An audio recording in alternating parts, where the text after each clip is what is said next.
It's just insane. All right, hey everyone, this is Kyle with Horsemen Racing, and today I'm so excited to tell you about the Dodge Viper. Right here, we have my favorite car in the collection. This is a 2016 Dodge Viper ACR Extreme Aero package.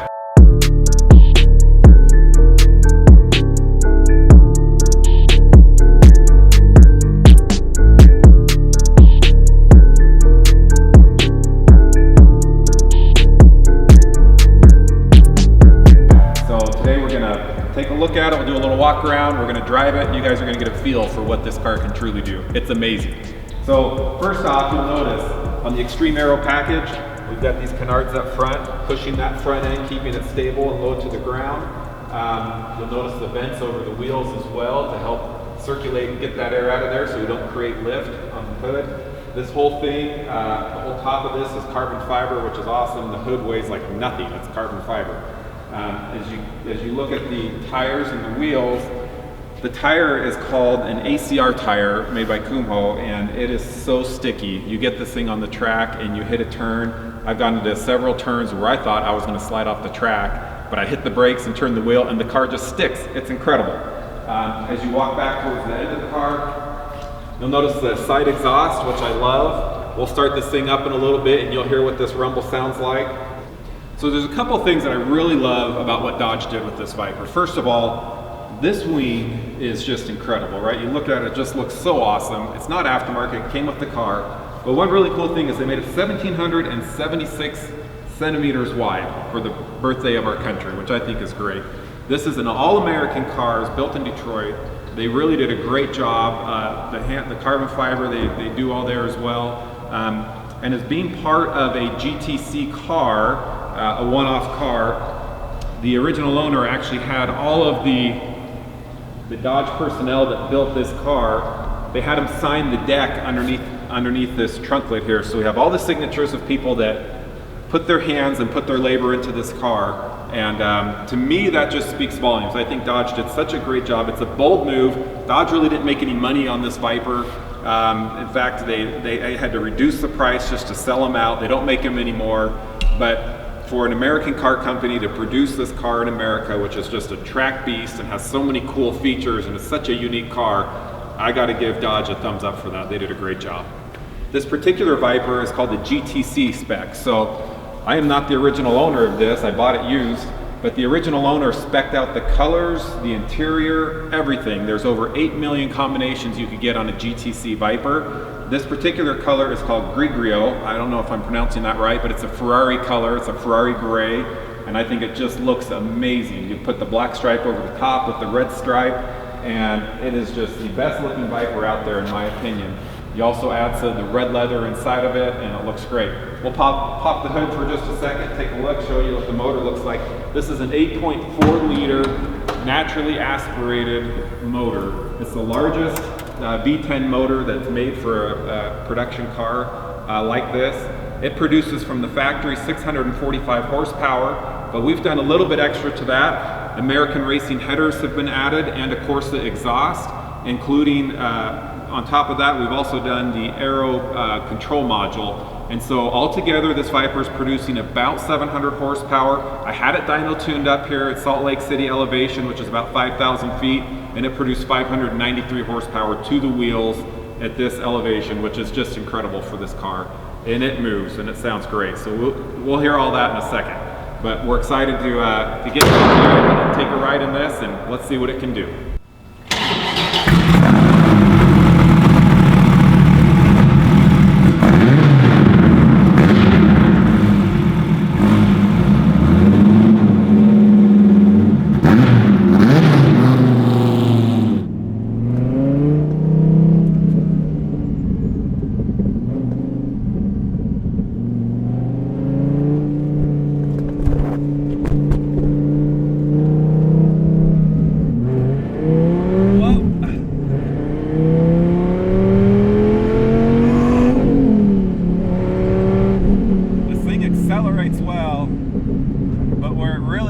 Is in the corners. Oh man. The handling on this car is just unbelievable. Let's see if we get some clear traffic here.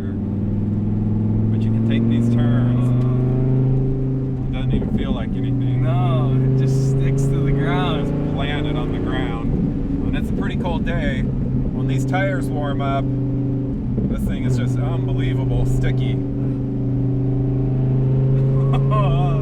But you notice we're holding G's on top of G's and we don't go anywhere in this car. So on the track, I have a G meter on this thing, and I think that it maxes out at 1.5, because usually when I go to the track it'll be max G is 1.5, and I've never slipped in it.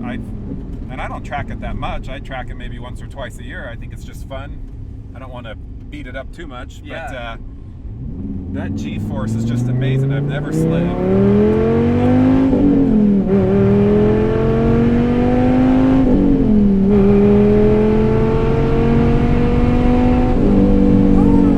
Hard to beat that. The sound, yeah.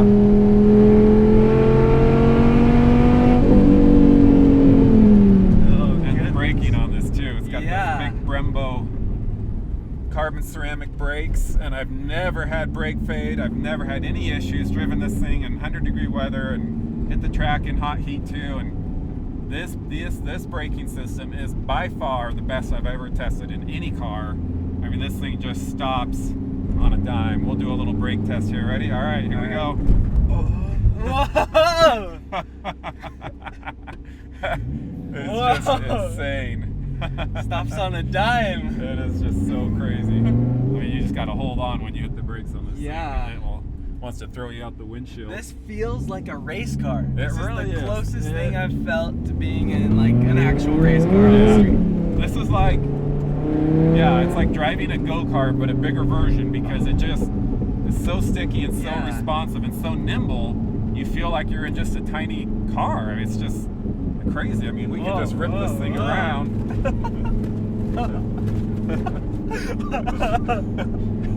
Oh my goodness. And it's just like, it shouldn't be sticking. How are we sticking to the road? You're like trying to get it loose. It's violent. That was aggressive swerving. I tell everyone, I say, this is a violent car. Yes. This is not your daily cruiser. If you want a daily cruiser, I've got other stuff for that. But this thing, if you want a violent drive, that's what this Dodge Viper is. In one word, violence. Violent. Yes. I love it. We'll put it right here on screen. Violence. Violence. Explosion. Yes. If you don't like somebody, I'll put him in the passenger seat, and I'll hit him against the wall a few times in this car. I mean, it is just so violent. The acceleration, the braking, the cornering, the suspension. I mean, I've hit my head on this roof how many times? If you hit a good bump, it's going to throw you around. So, which to me is part of the fun of this car. Yes. I've seen people in this car that reviewed it or whatever saying, "Oh, it's so loud, it's so noisy, it's so this or that, and it's just it's not comfortable." And I'm like,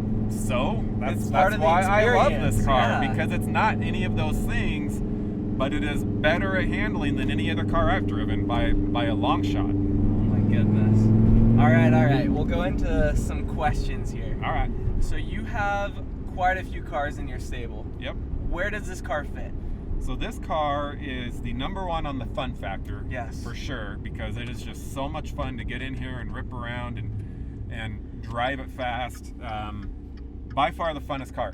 It is also by far the most uncomfortable car that I own, most violent car that I own, the most unpredictable car. Sometimes if you're just driving on the street and you hit like a rut or a line in the road, the car wants to follow that because of the tires and how sticky they are and the stiff suspension. It's just, so you've got to be on top of this car when you're driving it. It's a manual, so you're shifting. You got to have your hands on the wheel so you keep it under control. So it is just on a different scale of any other car that I own. I have an RS7 that I drive kind of as my daily car, and that thing is so comfortable and so smooth and does everything I ever wanted to. I can put my bike in that car and take it to work. It's just an amazing car. I have a Corvette Z06, a 2018, which is just a great car. It's a fun car to drive. It's very smooth. It's very comfortable. It doesn't handle as well as this car, but it's not supposed to. I have, some trucks that I drive around, which are really fun.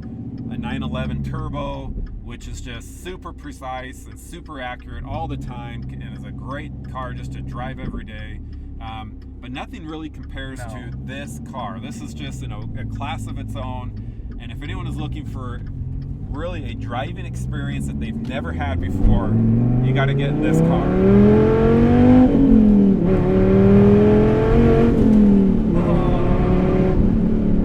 My goodness.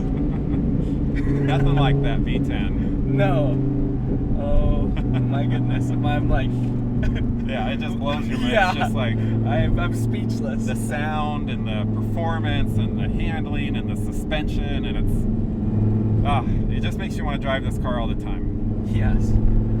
So it is drivable on the streets. It is so drivable on the streets. I know a lot of people say, I can't drive that anywhere on the streets. Look, I've driven this thing a couple thousand miles on the streets. I'll drive it a couple times a month, just for fun. And I've never had any problems. Obviously, it's not going to go nowhere in the snow. No. I don't drive it in the rain. The tires are made for the track. They're basically slicks that are approved for street use. And it is just not a car for inclement weather. However, if the roads are clear, I can go everywhere in this thing. I take it downtown. I take my wife out on a date in it, whatever. You can do a lot of things with this car, so it's nothing to be afraid of. Yes, it has low clearance. Yes, sometimes it scrapes the chin a little bit on the ground, but it's nothing that is horrible. I've been able to get out and, of any situation that I've been in, even low clearance, you just take that thing sideways and be careful with it. It's fine. It's fine. Drive the car. The car is meant to be driven.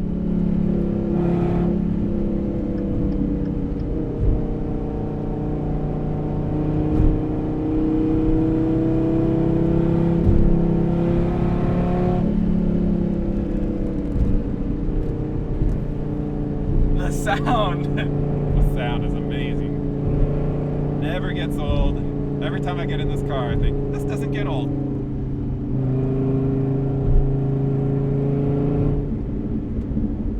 I like Dodge's little performance. Yeah, that's so cool how...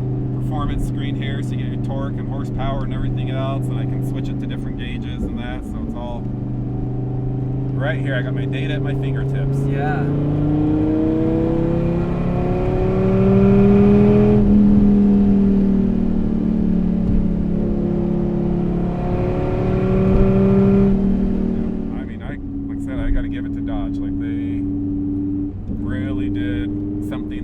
Else has done, especially for an American car company to do something like this where there's no money in it for them. I mean, I can't imagine how much money they spent in developing this car, and you sell a couple hundred a year. I think like $400 or $500 a year. Yeah. And no one wants to buy them because it's a $150,000 Dodge. Yeah. And you know what? But there's something to be said for that kind of passion that Dodge has to produce this vehicle. As like crazy as the car is, it went under the radar. Yeah. Like people didn't realize how good these things were until they stopped making them. They stopped making them, and now everyone wants one. In fact, the values of these things are going up very quickly because it's where else can you find this type of car? Who else makes this kind? No one makes this kind of car, especially an American car company. No, they're not making this car.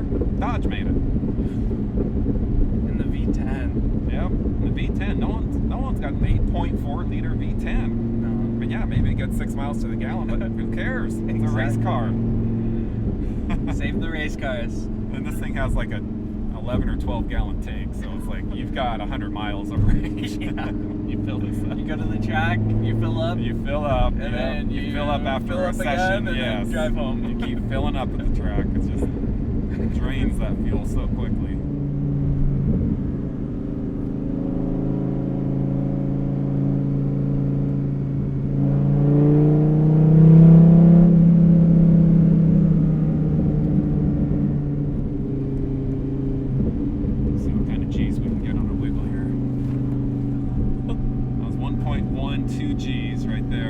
Did you notice any squealing? No, nothing. There's just the slightest squeal. Slightest little slip right there, and that's 1.2 Gs. 1.2 Gs of lateral force, and we have cold tires. Yeah, and it's how cold is it outside? It's 36 degrees outside. 36 degrees outside, and we're holding 1.2 Gs on a side-to-side lateral in total control. That's crazy. Yes.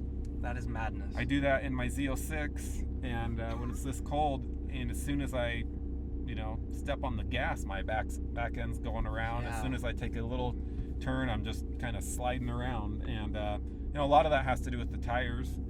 But at 36 degrees, all performance tires are going to be hard rubber. They're not going to have a ton of grip, but this thing just still continues to grip. I mean, it's just hats off to the suspension team at Viper who built this, and to Kumho for the tires. Like, unbelievable. Yeah. The balance on this thing is incredible too. This motor is placed behind the front axle, so you get better balance front to back. I believe it's 50-50.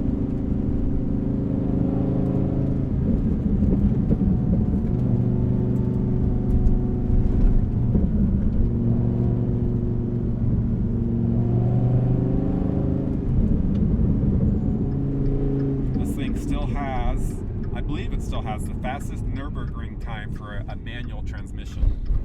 The fact that it's manual is so cool. Yeah. Like, that's just icing on the cake. That's awesome. It's just fun to, true race car. You're shifting it, you gotta hold on to that wheel, you're holding on for dear life in a turn because it's got so much G-force. Alright, let's give this car a little bit of a wiggle, shall we?